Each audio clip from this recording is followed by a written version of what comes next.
హుజూరాబాద్ ఉప ఎన్నికల్లో కాంగ్రెస్ అభ్యర్థిగా పోటీ చేసి పరాజయం పాలైన ఎన్ఎస్యుఐ రాష్ట్ర అధ్యక్షుడు బాల్మూరి వెంకట్ను ఎమ్మెల్సీ పదవి వరించనుంది. ఎమ్మెల్సీ పదవి మళ్లీ ఆ జిల్లాకే దక్కింది. హుజూరాబాద్ శాసనసభ్యుడిగా గెలుపొందిన పాడి కౌశిక్ రెడ్డి తన ఎమ్మెల్సీ పదవికి రాజీనామా చేయడంతో ఖాళీ అయిన స్థానం మళ్లీ ఇక్కడి వారితోనే భర్తీ అయింది. హుజూరాబాద్ ఉప ఎన్నికల్లో కాంగ్రెస్ అభ్యర్థిగా పోటీ చేసి పరాజయం పాలైన ఎన్ఎస్యుఐ రాష్ట్ర అధ్యక్షుడు బాల్మూరి వెంకట్కు ఎమ్మెల్సీ పదవి దాదాపు ఖరారైనట్లు తెలిసింది. బాల్మూరి వెంకట్ ఇటీవల జరిగిన అసెంబ్లీ ఎన్నికల వరకు హుజూరాబాద్ నియోజకవర్గ పార్టీ ఇన్ఛార్జిగా ఉన్నారు. ఇప్పుడు ఆయనకు ఎమ్మెల్సీ పదవి దక్కడంతో మళ్లీ హుజూరాబాద్కు ఉమ్మడి జిల్లాకు ప్రాధాన్యం లభించినట్లయింది. పెద్దపల్లి జిల్లా కల్వ శ్రీరాంపురం మండలం తారుపల్లికి చెందిన వెంకట్ను పార్టీ అధిష్టానం 2021లో జరిగిన హుజూరాబాద్ ఉప ఎన్నికల్లో పోటీలో నిలిపింది. ఉప ఎన్నికకు ముందు నియోజకవర్గ ఇన్ఛార్జిగా ఉన్న పాడి కౌశిక్ రెడ్డి టీఆర్ఎస్లో చేరడంతో అక్కడ పార్టీకి సరైన అభ్యర్థి లేకుండా పోయారు. ఈ పరిస్థితుల్లో కాంగ్రెస్ పార్టీ ఎన్ఎస్యుఐ రాష్ట్ర అధ్యక్షుడిగా ఉన్న బాల్మూరి వెంకట్ను పోటీకి నిలిపింది. ఉప ఎన్నిక తర్వాత కూడా మళ్లీ టికెట్ ఇస్తామని ఆ సమయంలో ఆయనకు హామీ ఇచ్చినట్లు ప్రచారం జరిగింది. ఇటీవల జరిగిన అసెంబ్లీ ఎన్నికల్లో ఆయనకు టికెట్ ఇవ్వకుండా ఒడితెల ప్రవీణ్కు అవకాశం కల్పించారు. హైదరాబాద్లోని ఏదైనా స్థానం నుండి పోటీ చేయాలని వెంకట్ చేసిన ప్రయత్నాలు ఫలించలేదు. పార్టీ నాయకత్వం ఎమ్మెల్యేల కోటాలో ఖాళీ అయిన 2 స్థానాల్లో ఒకదాన్ని వెంకట్కు కేటాయిస్తూ నిర్ణయం తీసుకుని ఎమ్మెల్యే ఎన్నికల్లో ఆయనకు జరిగిన నష్టాన్ని భర్తీ చేసినట్లయింది. ఎంబీబీఎస్ పూర్తి చేసిన వెంకట్ విద్యార్థుల సమస్యలపై ఎన్ఎస్యుఐ రాష్ట్ర అధ్యక్షుడిగా టీఆర్ఎస్ పాలనలో పేపర్ లీకేజీలపై తీవ్ర స్థాయిలో ఉద్యమించారు. హుజూరాబాద్ నియోజకవర్గ ఇన్ఛార్జిగా ఉన్న సమయంలో ఆయన రాహుల్ గాంధీ చేపట్టిన జోడో యాత్రలో పాల్గొన్నారు. పార్టీ అధిష్టానం పిలుపు మేరకు టీఆర్ఎస్ ప్రభుత్వంపై వ్యతిరేక కార్యక్రమాలను చేపడుతూ పార్టీని సంస్థాగతంగా బలోపేతం చేసేందుకు కృషి చేశారు.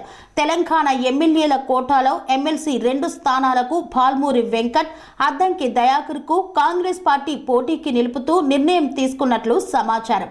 వారిద్దరికి ఫోన్ చేసి నామినేషన్ పత్రాలను సిద్ధం చేసుకోవాలని సూచించింది. తెలంగాణలో ఎమ్మెల్యే కోట ఎమ్మెల్సీ ఉప ఎన్నికలకు జనవరి 4న నోటిఫికేషన్ జారీ అయింది. ఈ నెల 11 నుండి 18వ తేదీ వరకు నామినేషన్లు స్వీకరిస్తారు. 19న నామినేషన్ల పరిశీలన, 22 వరకు నామినేషన్ల ఉపసంహరణకు గడువు విధించారు. జనవరి 29న పోలింగ్ నిర్వహించి అదే రోజు ఫలితాలను ప్రకటిస్తారు.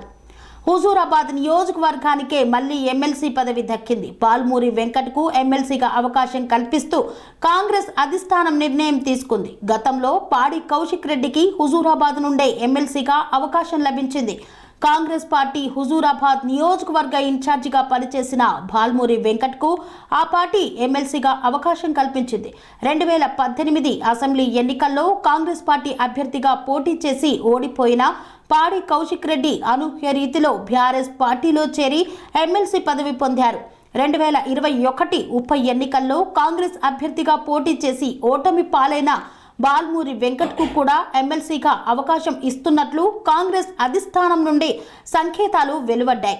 ఇక్కడ పోటీ చేసి పరాజయం పొందిన ఇరువురికి ఎమ్మెల్సీ పదవులు వరించడం సెంటిమెంట్గా మారిందనే అభిప్రాయం వ్యక్తమవుతోంది. స్వామి బోధానంద గోసేవ ఆశ్రమం సైథాపూర్. జ్యోతిష్యం, వాస్తుశాస్త్రం మన పూర్వీకులు మనకిచ్చిన వరం.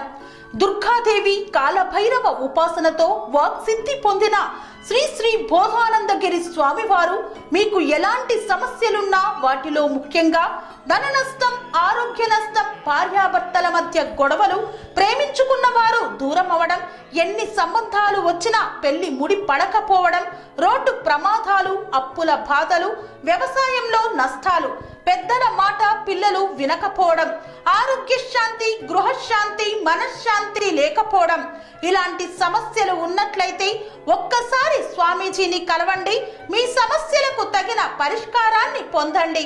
అంతేకాక అన్ని రకాల వ్యాధులకు గోపంచకవ్య మరియు మూలికా వైద్యం చేయబడును. నమ్మకంతో రండి, ఆయురారోగ్యాలతో వర్ధిల్లండి. మా అడ్రస్ స్వామి బోధానంద గోసేవ ఆశ్రమం, సైథాపూర్, వీరభద్రస్వామి గుడి దగ్గర, యాదగిరిగుట్ట.